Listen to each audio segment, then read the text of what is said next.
আজ বানাচ্ছি পনিরের সাদা কোরমা, যেটা অনুষ্ঠান বাড়ির স্টাইলে আর একদম কম মশলায়। চলো রেসিপিটা দেখে নিই। প্রথমেই মিক্সির জার নিয়েছি, তাতে দিয়েছি 2 চামচ মতো পোস্ত। প্রথমে পোস্তটা শুকনো গুঁড়ো করে নেব, তারপর তাতে দিয়ে দেব কয়েকটা কাজু, মগজদানা আর কাঁচা লঙ্কা। তারপর সেটাকে ভালো করে জল দিয়ে একটা মিহি পেস্ট বানিয়ে নেব। আর এদিকে পনিরটাকে টুকরো টুকরো করে কেটে নিচ্ছি।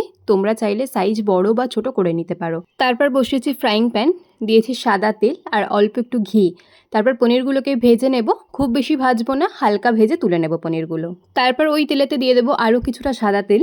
তারপর ওই তেলেতে দিয়ে দেবো গোটা জিরে আর গোটা গরম মশলা। দিয়ে যখন একটু ভাজা ভাজা হয়ে যাবে তখন দিয়ে দেবো আগে থেকে বানিয়ে রাখা পেস্ট, পোস্ত, চারমগজ আর কাজুর। তারপর মশলাটাকে অল্প অল্প করে জল দিয়ে কষাবো। দিয়ে দেবো জিরে গুঁড়ো আর গোলমরিচের গুঁড়ো, সঙ্গে দিয়ে দেবো টক দই, ফ্যাটানো টক দই। যখন দেখবো তেল ছেড়ে গেছে দিয়ে দেবো গুলে রাখা দুধ, আমুল দুধ, আর অল্প একটু চিলি ফ্লেক্স, স্বাদ অনুযায়ী চিনি। সঙ্গে দিয়েছি আরও একটু গোলমরিচের গুঁড়ো। গ্রেভি ফুটে উঠলে ভেজে রাখা পনিরগুলো দিয়ে নামানোর আগে একটুখানি ঘি দিয়ে দেবো আরও, যাতে একটা ভালো ফ্লেভার আসে। তারপর এটাকে নামিয়ে নেব।